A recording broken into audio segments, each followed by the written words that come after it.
యేసుక్రీస్తు నామంలో మీ అందరికీ ప్రభు పేరట శుభములు తెలియపరుస్తున్నాను. దేవుడు మిమ్మల్ని దీవించునుగాక, ఆశీర్వదించునుగాక. అయితే ఈ పూట కూడా ఒక వాక్య భాగాన్ని చదువుకొని దేవుని నామం పేరట ప్రార్థించుకొని ఈరోజు ఈ సమయాన్ని ప్రభు ద్వారా మనం పొందుకొని ఆత్మీయతలో ప్రార్థనలో బహుబలంగా ఎదగాలని నా ఆశ. అదేవిధంగా దేవుడు ప్రతిదినం కూడా మనకు ఏదో ఒక వాక్యం చేత బలపరుస్తూ మాట్లాడుతూ అనేక సందర్భాలలో ప్రోత్సహిస్తున్న దేవాది దేవునికి స్తుతి స్తోత్రము కలుగును గాక. అయితే ఈరోజు కూడా ఒక వాక్య భాగాన్ని చదువుకొని ఆ వాక్యంలో ఉన్నటువంటి కొంత భాగాన్ని మనం వివరించుకొని ప్రభుకి స్తుతులు స్తోత్రాలు చెల్లించే వారంగా ఉండాలి.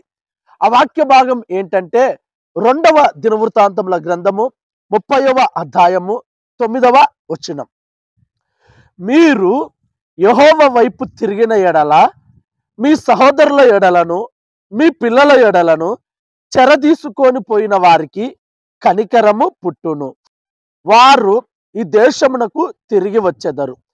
మీ దేవుడైన యెహోవా కరుణ కటాక్షములు గలవాడు గనుక మీరు ఆయన వైపు తిరిగిన ఎడల ఆయన మీ యందు ప్రసన్నుడగును. దేవునికి మహిమ కలుగును గాక, దేవునికి స్తోత్రం కలుగును గాక.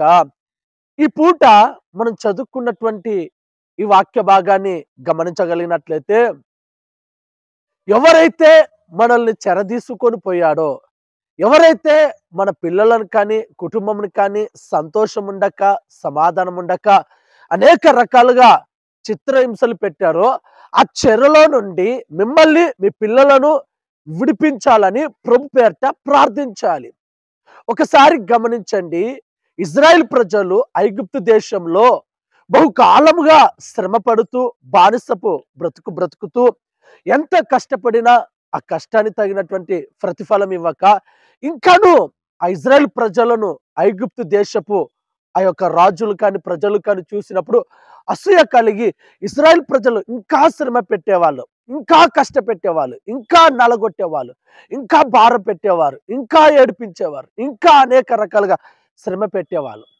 ఆ శ్రమను చూసినటువంటి ఆ ప్రజలు, ఆ శ్రమను భరించినటువంటి ఆ ప్రజలు ఆ శ్రమకు ఆ భారానికి లేదా ఆ దుఃఖము నిట్టూర్పులకు తాళలేక భరించలేక ప్రతిదినము కూడా ప్రతిరోజు కూడా దేవుని చెంతకొచ్చి ప్రార్థించేవాడు. ఏమన్నో తెలుసా? అయ్యో ప్రభువా, మేము ఈ ఐగుప్తు దేశంలో, ఈ ఫరో దేశంలో, ఈ కానరాని దేశంలో భయంకరమైన శ్రమల చేత, భయంకరమైన శోధనల చేత, భయంకరమైనటువంటి పనుల చేత మేము మెత్తబడిపోతున్నాం, మేము దున్నపడిపోతున్నాం, ఈ శ్రమలు మేము భరించలేకపోతున్నాం, కాబట్టి వీటి నుండి మాకు దూరపరచు అని ఇజ్రాయెల్ ప్రజలందరూ కూడా దేవుని ఎదుట మురికి సాగిలపడి ఒక్కొక్కరుగా నిట్టూర్పులు ఇడుస్తూ ప్రార్థిస్తూ కన్నీళ్లు కారుస్తూ ప్రతిరోజు కూడా అలాగూ దేవుని సన్నిధిలో ప్రార్థించేవారు ఇజ్రాయెల్ ప్రజలు.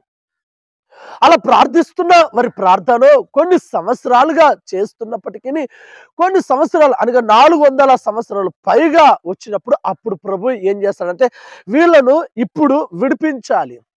వీళ్ళను ఈ ఐగుప్తు దేశంలో చేసిన ఆ యొక్క వెట్టి చాకిర్లు, వ్యక్తి పనులను బట్టి విడిపించి వీరు మంచి దేశంలో బ్రతకాలి, పాలు తేనెలు ప్రవహించే దేశంలో సుఖముగా సంతోషంగా నివసించాలని చెప్పేసి ఇజ్రాయెల్ ప్రజలను ఏం చేస్తాడో దేవుడు తెలుసా అండి? ఐగుప్తు దేశంలో నుండి ఒక మోషే ద్వారా విడిపించి వారిని మంచి ప్రదేశము అనగా పాలు తేనెలు ప్రవహించే కనాను దేశానికి తీసుకొచ్చినట్టుగా రాయబడుతూ ఉంటుంది. అందుకనే చెర తీసుకుపోయినటువంటి మీ పిల్లలను, చెర తీసుకుపోయినటువంటి మీ కుటుంబాలను, సహోదరులను ఎవరైతే చెర తీసుకొని పోయారో, అనగా కుటుంబంలో గొడవ పెట్టి, కుటుంబంలో నెమ్మది పరచక, కుటుంబంలో శాంతి సమాధానం పెట్టక, ఏదో ఒక రకమైన గొడవల చేత కోపతాపాల చేత విడిపోతున్న భార్య భర్తలను పిల్లలను ఎంతో మంది ఉన్నారండి. ఎంతో మంది విడిపోతున్నారు, ఎంతో మంది కలహము చేత కొట్టుకుని చచ్చిపోతూ ఉన్నారు. అందుకనే ఈ రోజు దేవుడు మాట్లాడుతున్న మాట ఏంటంటే, చెర తీసుకుపోయినటువంటి వారికి కనికరం పుట్టిస్తాడు, వారికి భయాన్ని పుట్టించాలి. మరలా మీ కుటుంబం ఐక్యత కలిగి నివసించాలి, మరలా దేవునితో అంటు కట్టుకొని నువ్వు జీవించాలి. అలా అంటు కట్టుకొని జీవించాలి. మరలా నీవు, నీ భార్య, పిల్లలు అందరూ మీ కుటుంబము యావత్తు కూడా సంతోషముతో సమాధానముతో దేవుని స్తుతిస్తూ దేవుని ఎల్లప్పుడూ ఆ దేవునిలో ఆనందించాలంటే ఆయన యొక్క ప్రసన్నత నీ మీద ఉండాలి. ఆయన యొక్క వెలుగు నీ కుటుంబం మీద ఉండాలి. ఆయన యొక్క ముఖకాంతి నీపై ఉండాలి. ఆయన ముఖకాంతి కానీ, ఆయన వెలుగు కానీ, ఆయన హస్తం కానీ, ఆయన కృప కానీ నీ మీద ఉండాలంటే నువ్వు ఎవరి వైపు తిరగాలండి? ఎవరి వైపు తిరగాలి? సాక్షాత్తు సృష్టిని సృష్టించిన సృష్టికర్తకు దేవుని వైపు నువ్వు తిరగాలి కదా. దేవుని వైపు తిరిగి దేవుని దగ్గర నువ్వు ప్రార్థించి దేవుని దగ్గర నువ్వు మొరపెట్టినప్పుడు, అయ్యో నా భార్య నన్ను విడిచిపెట్టిపోయింది, అయ్యో నా పిల్లలు నాకు కానరాని దూరంలో వెళ్ళిపోయారు, అయ్యో నా కుటుంబంలో గొడవలు జరుగుతున్నాయి, అయ్యో మాకు నెమ్మది లేదు, సమాధానం లేదని ప్రభు వైపు తిరిగి ప్రభుతో నువ్వు మోకరించి ప్రార్థించి దేవుని యొక్క సమాధానం కొరకు దేవుని యొక్క జవాబు కొరకు ఎదురు చూసినప్పుడు దేవుడు కదండి నీ స్థితిగతులు బాగు చేసేది, దేవుడు కదండి నీ కుటుంబాన్ని నెమ్మదిపరిచేది, దేవుడు కదండి నీ కుటుంబం విడిపోయినటువంటి మీ భార్య భర్తలను కలిపేది. ఆలోచన చేయండి, ఎవరి వైపు తిరగాలి మనం ఇప్పుడు?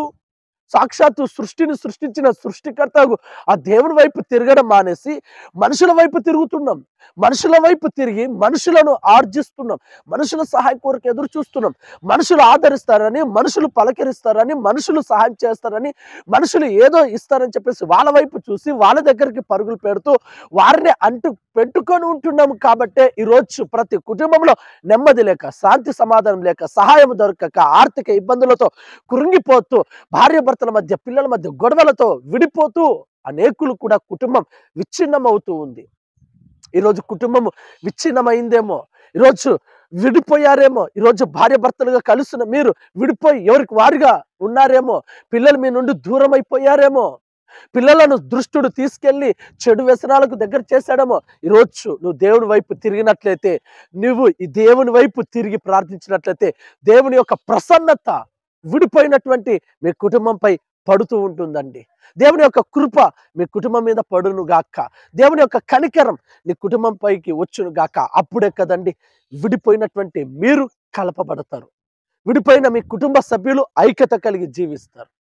విడిపోయి ఎవరికి వారిగా బ్రతుకుతున్నటువంటి మీ జీవితాలను ఒకటిగా చేసి మరలా నూతనమైన సంతోషాన్ని, నూతనమైనటువంటి ఆనందాన్ని, మరలా రెట్టింపు ఘనతను, రెట్టింపు మహిమను దేవుడు చేత మీరు పొందుకుంటారు. అందుకనే సహోదరి సహోదరుడా, ఇజ్రాయెల్ ప్రజలు దేవుని వైపు తిరిగి ప్రతిరోజు కూడా ప్రతి క్షణం కూడా మొరపెట్టి ప్రార్థించి కన్నులు విడిచి దేవుని సహాయం కొరకే ఎదురు చూసినట్టుగా ఈరోజు నువ్వు ఉన్న స్థితిలో నుండి దేవుని వైపు ఎదురు చూసినట్లయితే, దేవుని వైపు కనిపెట్టినట్లయితే, దేవుని చెంత ప్రార్థించినట్లయితే తప్పక విడిపోయినటువంటి నీ కుటుంబాన్ని దేవుడు ఒకటి చేయబోతున్నాడు, ఐక్యత కలిగించబోతున్నాడు, సమూహంగా ఉంచబోతున్నాడు, అనేక సమయాలలో సహాయాన్ని చేయబోతున్నాడు, ప్రతి అక్కర్లు తీర్చబోతున్నాడు. ప్రతిది కూడా ప్రభు నీ దగ్గర నుండి సహాయం చేస్తాడు. అయితే నాతో కలిసి ప్రార్థనలోకి ఏకీభవిస్తావా? ఒకవేళ విడిపోయావేమో, ఒకవేళ నీ భర్త నీ నుండి విడిపోయాడేమో, ఒకవేళ నీ భార్య నీ నుండి విడిపోయిందేమో, ఒకవేళ మీ పిల్లలు చెడు వ్యసనాలకై మిమ్మల్ని చీదరించుకొని మిమ్మల్ని అనాథలకు విడిచిపెట్టారేమో, అలా ఉన్నట్లయితే మీ కొరకే ఈరోజు ప్రభు మాట్లాడుతున్నాడు. నీవు దేవుని వైపు తిరిగితే నీ భార్య నీ చెంతకు చేర్చబడుతుంది, నువ్వు దేవుని వైపు తిరిగితే నీ భర్త నీ చెంతకు రాబోతున్నాడు, నువ్వు దేవుని వైపు తిరిగితే నీ పిల్లలు నీ దగ్గరికి రాబోతున్నారు. ఆయన కృప నీ కుటుంబంపై ఉండబోతుంది, ఆయన వెలుగు కనికరం నీ కుటుంబంపై ఉండబోతుంది.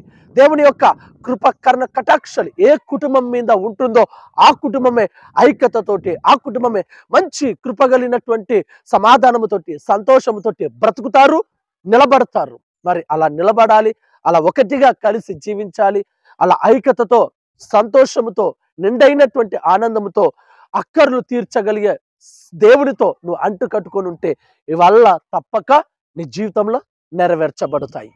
అందుకని నాతో కలిసి ప్రార్థనలో ఏకీభవిస్తావా? సహోదరి సహోదరుడా, చిన్న ప్రార్థన చేయబోతున్నాను. మీరు ఎక్కడున్నా సరే నాతో కలిసి ప్రార్థనలు ఏకీభవించండి.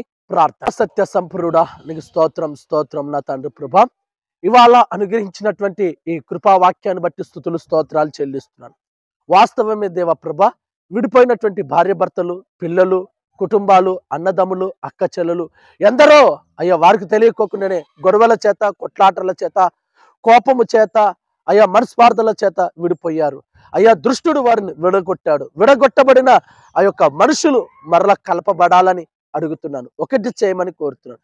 వారి మధ్య ఎన్ని సమస్యలున్న సమస్యలలో తొలగించి ఐక్యతతో కుటుంబంతో కలిసి ఉండి యెహోషువ అన్నట్టుగా నేను నా కుటుంబమును దేవుని స్తుతించెదను, ఆరాధించెదను, కొలిచెదను అన్నట్టుగా ప్రతి కుటుంబం కూడా భార్య భర్త పిల్లలు అయా అన్నదమ్ములు అక్క చెల్లెలు అందరూ కూడా కలిసికట్టుగా నేను స్తుతించి ఆరాధించే గొప్ప భాగ్యము దయచేయమని, నీ ప్రసన్నత నీ వెలుగు ప్రతి కుటుంబంపై నిలిచి ఉండాలని కోరుకుంటూ ఈ వాక్యం విన్న ప్రతి ఒక్కరు కూడా ఆశీర్వదించబడాలని వేల ప్రజలు చూసేటట్టుగా నువ్వే సహాయం దయచేయమని యేసుక్రీస్తు నామంలో అడిగి వేడుకుంటున్నాము తండ్రి.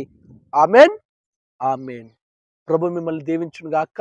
చిన్న విషయం గమనించండి, ఖచ్చితంగా మీరు దేవుని వైపు తిరిగినట్లయితే, దేవుని దగ్గర ప్రార్థించగలిగినట్లయితే దేవుడు మీకు ఇస్తున్న ఈ వాక్యం ద్వారా మీ కుటుంబ సభ్యులు ఎవరు విడిపోయినా సరే వారిని కలపబోతున్నాడు, ఒకటి చేయబోతున్నాడు, సంతోషాన్ని ఇవ్వబోతున్నాడు, సమాధానాన్ని కలగజేయబోతున్నాడు, ఆర్థికపరమైన ప్రతి ఇబ్బందులను తొలగించి నెమ్మదితో దేవుణ్ణి ఆరాధించేటట్టుగా నీ కుటుంబాన్ని పెట్టబోతున్నాడు. అందుకనే నీవు ఈ రోజు నుంచైనా దేవుని చెంత ప్రార్థించు, స్తుతించు, ఆయన జవాబు కొరకు ఎదురుచూడు. తప్పక ప్రభు యొక్క జవాబు సహాయాన్ని పొందుకుందుగాక. Amen, amen.